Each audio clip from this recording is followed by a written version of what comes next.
Hello guys, welcome back again to my channel bersama saya Hansen di sini dan seperti biasanya setiap harinya saya akan buatkan video seputar cryptocurrency. Apa kabar kalian hari ini semuanya? Semoga dalam keadaan yang baik-baik saja. Teman-teman, sesuai dengan ekspektasi kita di video kemarin, pada akhirnya Bitcoin bleeding out di area 93 ribuan, bahkan sempat sedikit breakdown di bawah 93 ribu sebelum pada akhirnya kembali mendapatkan semacam support dan kembali rebound ke kurang lebih area 94 ribu dolar.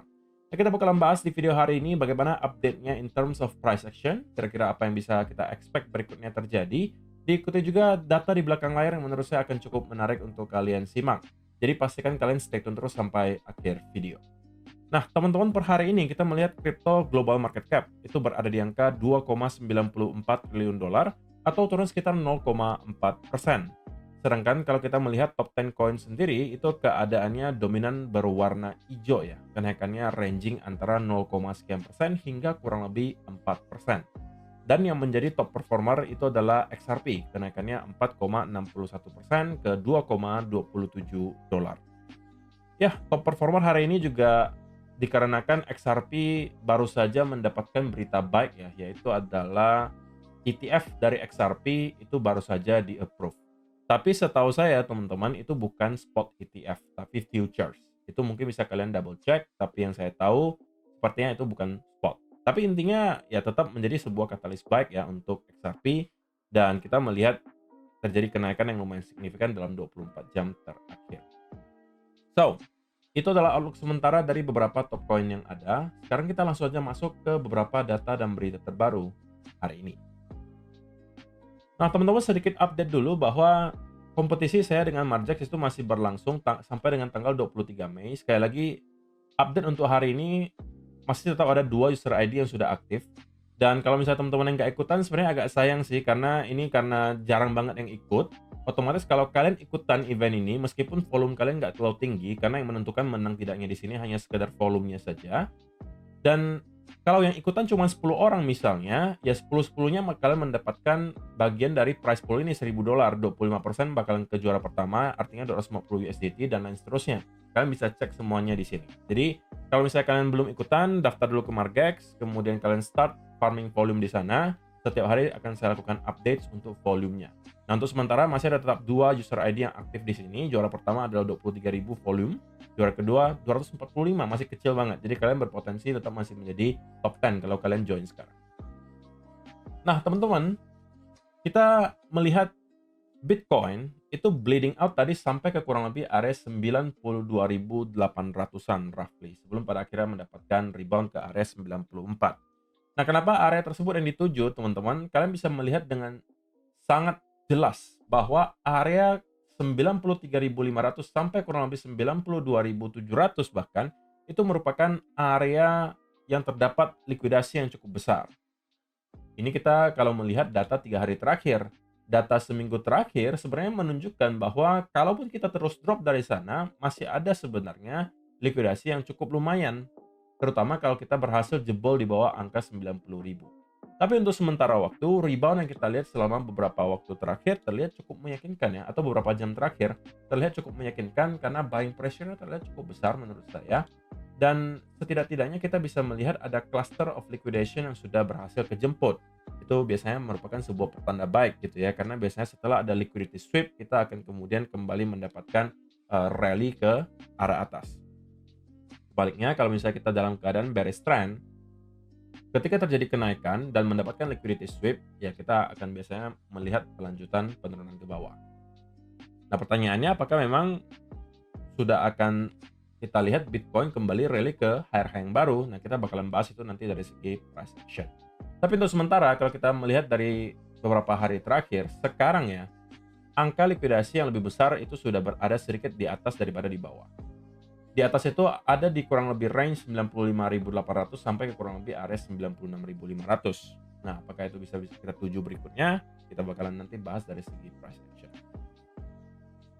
Nah, teman-teman, sekali lagi, salah satu cara bagi teman-teman untuk bisa mengalahkan yang namanya inflasi, gitu ya, yaitu adalah menaruh fiat atau uang kalian itu tidak dalam bentuk fiat money dan ditaruh ke dalam bank. Karena kalau itu yang kalian lakukan, sama aja setiap tahunnya uang kalian itu bakalan tergerus inflasi. Makanya selalu disarankan untuk kalian taruhlah ke dalam bentuk aset. Kalian mau misalnya invest ke properti, kalian mau invest ke saham, mau invest ke gold, mau invest ke Bitcoin, jalurnya banyak gitu. Intinya jangan sampai kalian taruh semua uang kalian dalam bentuk fiat money gitu. Karena kalau itu yang kalian lakukan, sekali lagi akan tergerus inflasi. Nah, salah satu cara paling simpel sebenarnya kalau teman-teman mau melakukan investasi, terlebih kalau misalnya kalian tidak mempunyai banyak waktu untuk memantau market, adalah dengan melakukan dollar cost averaging. Nah, kalau misalnya kalian ragu terhadap efektivitas dari dollar cost averaging, ada satu data di sini yang mungkin bisa memberikan jawaban dari keraguan kalian. Nah, ini adalah jika kita berasumsi kalian melakukan dollar cost averaging $100 per minggu ke beberapa aset ini. Yang berwarna orange itu Bitcoin, yang merah itu gold, yang hitam itu stok Apple, yang biru itu DJI. Nah, kalau teman-teman selama 5 tahun terakhir itu melakukan dollar cost averaging $100 per minggu, kalian bisa melihat total yang kalian investasikan itu kurang lebih $26.200. Oke? Dan untuk value-nya sekarang itu sudah ada di 80.770. Jadi terjadi penambahan 208% dari total yang kalian masukkan, teman-teman. Nah, katakanlah kalian nggak terlalu suka kalau misalnya yang terlalu beresiko atau yang volatilitasnya terlalu tinggi. Kalian bisa pilih gold. Gold pun 5 tahun terakhir naiknya 62%. Dari yang 26.200 kalian dollar cost averaging-nya, sekarang menjadi 42.639. Kalau kalian masuk ke Apple, dapatnya 35%. DJI 19,4%. Nanti tidak bisa dipungkiri teman-teman, sampai dengan saat ini, kalau kita bicara soal long term investment, terutama 1,5 dekade terakhir, belum ada yang bisa mengalahkan Bitcoin. Dan salah satu cara paling simple untuk kalian bisa mendapatkan gains yang besar di Bitcoin tanpa harus capek-capek mantengin market itu adalah dengan melakukan dollar cost averaging. Atau teman-teman bisa memanfaatkan platform-platform seperti Haswell di sini yang menyediakan jasa cloud mining. Jadi teman-teman istilahnya hanya memberikan investasi kepada mereka yang akan menjalankan mining dan hasilnya nanti akan dibagi ke kalian. Nah, kebetulan teman-teman, di sini mereka juga lagi ngadain ada promo yang sangat menarik menurut saya, di mana kalian akan dapatkan ekstra 100% bonus untuk hash rate-nya kalau misalnya kalian merupakan pengguna baru. Nah, kalian kalau misalnya tertarik, kalian bisa daftar dulu dengan link yang sudah saya sediakan di kolom description. Oke. Di sini istilahnya kalian menyewa miner dari mereka dan hasilnya itu nanti dibagi ke kalian. Dan di sini sudah jelas sekali ya teman-teman untuk perhitungannya dan jenis-jenisnya kalian bisa cek. Ada yang sampai 360 hari. Kalau kalian mau coba cuma 7 hari dulu juga bebas karena yang 7 hari di sini ada diskon 100% atau ekstra 100% hash rate kalian. Jadi yang kalian pilih di sini itu nanti akan dikasih detailnya. Hash rate fee-nya berapa, oke, quantity-nya berapa, hash rate price-nya berapa, electricity cost-nya berapa, dan ujung-ujungnya total price yang harus kalian berikan itu berapa atau yang harus kalian bayar itu berapa. Di sini kurang lebih $14,98. Nah, di sini teman-teman, kalau misalnya kita estimasi nanti 7 hari ke depan harga Bitcoin masih kurang lebih sama, ya kalian bisa melihat nih, di sini juga sudah ada perhitungannya. First day payment-nya $27, oke. Estimate daily output-nya itu 0,000516 Bitcoin. Estimate total income-nya juga sudah dihitungkan di sini kurang lebih $33,96. Net output-nya $33,96. Jadi teman-teman, kalau misalnya kalian mau menghasilkan profit secara pasif gitu ya, ini mungkin bisa menjadi salah satu platform yang kalian pakai atau kalian manfaatkan. Nah, semakin lama tentunya durasi yang kalian pegang di sini, ya harganya semakin mahal, tapi tentunya kalian dapatkan income yang juga lebih besar. Nah, kebetulan mereka juga memberikan berbagai diskon dan juga promo untuk kalian yang merupakan pengguna baru. Yang pertama ada free mining, jadi 100% hash rate fee discount coupon. Exclusive 7-day 100T mining, each person can claim only once. Jadi, kalau kalian mendaftar dan menjadi pengguna baru, akan ada fee discount 100% untuk hash rate selama 7 hari. Jadi gratis untuk kalian. Dan ini hanya bisa diklaim sekali saja ya, teman-teman, dan valid untuk 30 hari setelah kalian klaim. Dan ini limited untuk orang-orang yang baru register selama periode promosi. Kemudian, kalau kalian selesaikan KYC, kalian juga akan bisa mendapatkan 10% diskon. Dan ini maksimum sampai $100.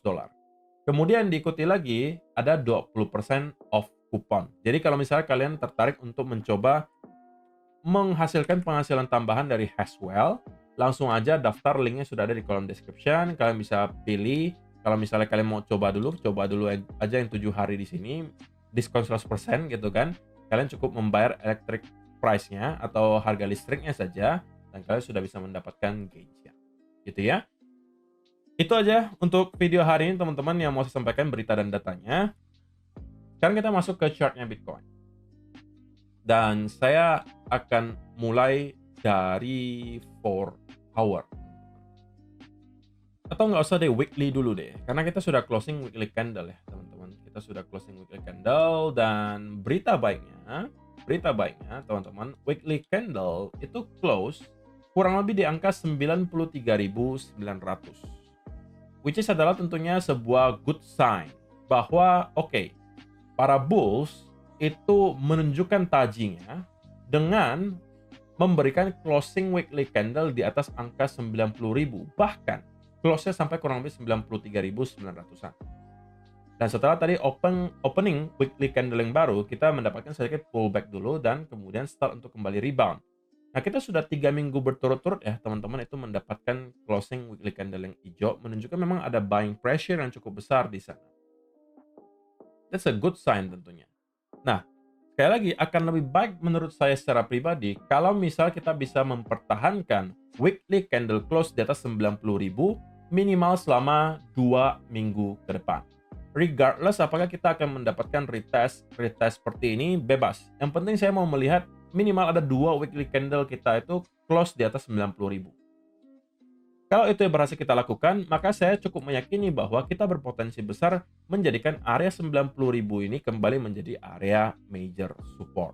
Yang tentunya akan menjadi sebuah berita baik juga untuk kita-kita yang merupakan investor. Nah, kalau kita bicara soal time frame yang lebih kecil, katakanlah di 1 hour, kita sudah bahas ini di video kemarin, bahwa saya expect masih kemarin itu Bitcoin harganya seingat saya di kurang lebih area ini ya, roughly di sekitaran area tersebut.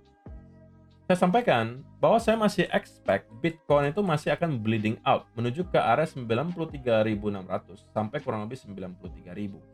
Itu akan menjadi area di mana kita akan kembali mendapatkan demand. Saya sampaikan itu di video kemarin. Dan persis kalau misalnya teman-teman lihat di sini, kita nge-retest ke kurang lebih area 93.000-an, sempat sedikit spike ke bawah, tetapi itu hanya sekedar wick, dan kemudian kita kembali closing di 93.000-an. That's a good sign, teman-teman, bahwa buyers rupanya masih mau mempertahankan area ini sebagai support. Dan untuk sementara waktu, kita mendapatkan buying pressure terlihat tidak kecil ya, teman-teman. Bahkan di 15-minute chart, kalian bisa melihat buying pressure-nya cukup besar. Dan ada potensi bahkan kita membuat yang namanya V-shape recovery. Ya kan? Jadi, kalau misalnya ditanya, apa yang bisa kita expect berikutnya, teman-teman, adalah saya secara pribadi merasa bahwa potensinya atau probabilitasnya lebih besar, kita sekarang sedang membentuk yang namanya running flat. Dan kita masih berpotensi untuk melihat Bitcoin mengalami rally berikutnya ke atas. Dan next target mungkin bisa sampai ke area 96.500 sampai kurang lebih $97.000. Oke. Nah, salah satu hal yang bisa mempertinggi probabilitas bahwa kita akan push ke area tersebut adalah tentunya kalau misalnya kita berhasil untuk clear di atas area trendline ini yang sekarang tentunya bertindak sebagai area resistance. Nah, tetapi karena ada buying pressure yang cukup besar di sini, teman-teman, saya expect bahwa minimum kita akan melihat Bitcoin mencoba untuk kembali nge-retest ke sekitaran area trendline di sini, upper trendline-nya, sebelum pada akhirnya kita mau melihat bagaimana reaksi pasar pada saat kita menyentuh ke area tersebut. Kalau misalnya tidak ada reaksi sama sekali yang kita lihat dari market dan kita terus breakout di atas area itu, Maka ya kita harus bisa mengatakan bahwa potensinya cukup besar kita akan kembali membentuk higher high yang baru. Oke, dan 97.000 mungkin bisa menjadi next target atau bahkan 98. Nah, tetapi teman-teman, sebelum hal tersebut terjadi, ya kita bisa aja memperpanjang napas dari konsolidasi ini. Yang artinya kita masih bisa aja retest, kemudian drop lagi, retest lagi, drop lagi sebelum pada akhirnya breakout. Jadi untuk kita bisa expect Bitcoin ke higher high yang baru, trendline ini wajib kita clear, teman-teman. Oke, kita harus clear di atas trendline tersebut dan pada akhirnya kita bisa expect ke area 97.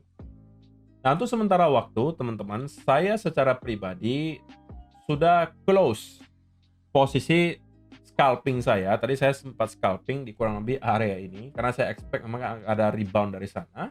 Sudah saya close sebagian besar posisinya dan hanya menyisakan sedikit. Tapi kalau teman-teman yang belum sempat masuk ke posisi apapun, saya rasa sekarang bukan saat yang tepat untuk masuk. Karena kita sekarang berada di area pertengahan support and resistance, sehingga teman-teman yang mau melakukan short maupun long di sini menurut saya tidak akan menghasilkan risk to reward ratio yang baik. Itulah kenapa mungkin kalian harus stay away from the market terlebih dahulu. Tetapi pada intinya teman-teman, ini sebagai kesimpulannya saja adalah untuk short term, bias saya sekarang sedikit mengarah lebih ke arah bullish. Oke.